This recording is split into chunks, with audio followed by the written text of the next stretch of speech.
इतना ज़हन में रहना चाहिए कि आप अपने-अपने इलाकों में देखिए कि वक्फ बोर्ड की ज़मीन पे बैठे हुए कौन लोग हैं, उसको किस तरीके से अपॉइंट किया गया है, वो किस प्रकार से उस वक्फ बोर्ड की ज़मीन का नाजायज़ इस्तेमाल कर रहे हैं, उस पर सबका हक है। जितने भी लोग हैं जो वक्फ बोर्ड से जुड़े हुए हैं, वक्फ बोर्ड की ज़मीन से आस-पास के लोगों को जानते हैं, उसके सदस्यों को जानते हैं, आप जाके पूछिए कि उसका इस्तेमाल कैसे कर रहे हो, उसकी ऑडिटिंग कीजिए, उसके पैसे का लेन-देन का हिसाब-किताब कीजिए, उसको पारदर्शिता उसमें लाने की कोशिश कीजिए, उसमें हर तरह के बही खाता को बराबर करने की कोशिश कीजिए। अगर आप ये काम नहीं कर सकते हैं तो रोना-गाना छोड़ दीजिए। कोई आरएसएस, कोई बीजेपी, कोई कांग्रेस नहीं मुसलमानों को नुकसान पहुंचा रही है। ये खुद हम अपने टांगों पर कुल्हाड़ी चला रहे हैं और कुछ भी नहीं। ये सिर्फ ड्रामेबाजी है। रोने की आदत छोड़ दीजिए। सही बात तो ये है, क्योंकि ये जो इतनी बड़ी प्रॉपर्टी का मालिक होने के बावजूद 120 लाख करोड़ रुपए की जिससे इनकम होता, मार्केट वैल्यू है, 163 करोड़ का लेन-देन होता है, वो भी सिर्फ कुछ बड़े शहरों में, मुंबई, दिल्ली और बड़े-बड़े शहरों का। अभी एक हाई कोर्ट का भी रिपोर्ट मैंने पढ़ा था, मद्रास के हाई कोर्ट के बारे में, जिसने बताया था कि 3 सदस्यीय वक्फ औकाफ के जितने भी मेंबर्स को बना के सुप्रीम कोर्ट का भी उस पे चूंकि स्टेटमेंट है कि पूरे देश में इसको रेगुलराइज करने का तौर तरीका बनाया जाए और किस प्रकार से ये देश को फायदा पहुंचा सकता है और एक कम्युनिटी को फायदा पहुंचा सकता है, इसके ऊपर ईमानदारी से सब लोग काम करें और इसको एक लाइन अप करने की कोशिश करें। अदरवाइज मैं बार बार कह रहा हूं, रोने की बात छोड़ दीजिए। वो बात अलग है कि किसी को लिंच कर दिया जा रहा है, वो बात अलग है कि पॉलिटिकली किसी को मार दिया जा रहा है, वो बात अलग है कि आपको पॉलिटिकली कमजोर बनाने की कोशिश किया जा रहा है। लेकिन जब आपकी अपनी जिंदगी, आप खुद जिम्मेदारी नहीं ले रहे हैं अपने आसपास की चीजों का, तो कोई आपको बचाने नहीं आएगा। सब यहाँ इसके बारे में 2-3 फैक्ट लोग जान जाए कि क्या है वक्फ बोर्ड की जमीन। मेरे ख्याल से बहुत सारे लोग जानते होंगे इसके बारे में। फिर भी एक मोटा मोटी जो इन्फॉर्मेशन ये है कि वक्फ बोर्ड की जो जमीन होती है वो सिर्फ, चूंकि जैसा कि अशरफ भाईजान ने शुरू में बताया कि हम मुसलमान या मजहब या धर्म पे बात नहीं कर रहे हैं, लेकिन ये जो वक्फ बोर्ड की जो जमीन है वो स्पेशली मुस्लिम समाज से जुड़ी हुई चीज है, जिसका इस्तेमाल प्योरली प्योरली या तो धार्मिक या तो फिर ह्यूमैनिटेरियन वर्क के लिए होना चाहिए, मानवता के काम के लिए होना चाहिए। अच्छा रफीक भाई, एक डाउट है मेरे को, एक सवाल भी है। बेसिकली मुझे जितना मुझे भी नहीं मालूम, मैं चाहता हूँ कि हमारे सुनने वाले भाई जो है ना वो सुने। अब आप जब 163 करोड़ इसकी जो कीमत बता रहे हैं, ये कीमत भी बिल्कुल नॉमिनल कीमत होती है, ये कोई कमर्शियल प्रॉपर्टी की कीमत के हिसाब से नहीं है।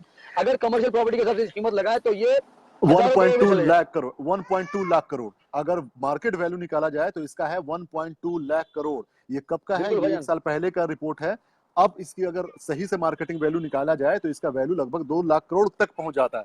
तो ये जो जमीन है ये बिल्कुल प्योरली स्पेसिफिकली ये मुस्लिम समाज से जुड़ी हुई चीजें हैं।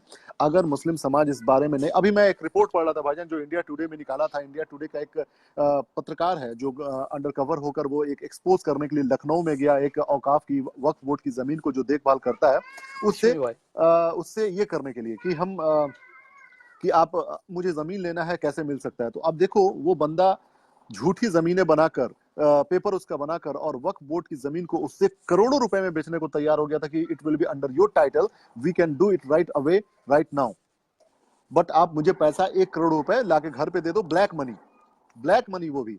तो आप यकीन मानो कि इस जो वक्फ बोर्ड की जो जमीन का मकसद होता है कि इससे जो भी होने वाले फायदे या जो भी है इसको गरीबों के इस्तेमाल में होना चाहिए। जो लैंड ग्रैबर्स होते हैं ना, स्कैम इस पे कैसे करते हैं कि इसको जमीन का पेपर उल्टा सीधा बनवा के वो बेच देते हैं। अगर जो पावरफुल होते हैं, जो नेता होते हैं, जिस तरह है उसको इन लोगों ने नाजायज तरीके से बेच दिया था। मस्जिद के नाम पर इन्होंने जमीन का, जो मस्जिद की जमीन होती है, जो वक्फ बोर्ड की गरीबों के इस्तेमाल में होने वाली जो जमीन होती है, उसको इन लोगों ने नाजायज तरीके से अपने इस्तेमाल फायदे के लिए करना शुरू कर दिया था।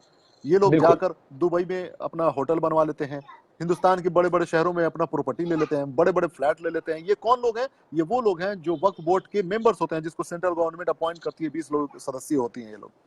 तो इसको समझने की जरूरत है कि अगर आज के डेट में अगर इस प्रॉपर्टी की इतनी कीमत है 163 करोड़, भाईजान 1.2 लाख करोड़ तो मार्केट वैल्यू हो गया। नॉर्मली जो सामने है वो 163 करोड़ है और 25 करोड़ की आबादी है मुसलमानों की। आपसे ऊपर आएगा आपका एक मुसलमान, अगर वक्फ बोर्ड की जमीन का सही से इस्तेमाल हो जाए तो एक भी मुसलमान को पंचर बनाने वाला, गरीब और सड़कों पर रिक्शा खींचने वाला, ठेला खींचने वाला ड्राइवर के तौर पे कोई नहीं देखेगा। सब पढ़ लिख के कामयाब हो जाएंगे, सबके सामने एक अच्छे खासे एक घर हो जाएगा सर के ऊपर रखने के लिए। लेकिन आप सबको पता है, हम सबको पता है कि यहाँ पर जो लोग मुसलमान के जो हितैषी बनते हैं, वोट ले लेंगे और पता ये चला कि आपके जड़ को वो लोग काट रहे हैं। बुझकर मैंने बोला कि 163 करोड़ की अगर प्रॉपर्टी है आपके पास, 25 करोड़ की आबादी है, वक्फ बोर्ड की जमीन का जो पैसा उससे आ रहा है वो किसके पास जा रहा है और लोग इस पर आके बैठ जाते हैं, किनके पास ये प्रॉपर्टी चली जाती है। आज देखो बड़े बड़े जो भी मोन्यूमेंट्स हैं, बहुत बड़े बड़े जो बिल्डिंग्स हैं जिससे हिंदुस्तान को जाना जाता है, वो भी वक्फ औकाफ में आता है। उसकी देख रेख, उसका रख रखाव क्या किसकी जिम्मेदारी होनी चाहिए? इतने पैसे कहां आ रहे हैं? 1.2 लाख करोड़ रुपए का प्रॉपर्टी है। सोचने वाली बात है। Commercial value, that's commercial value. Commercial, exactly.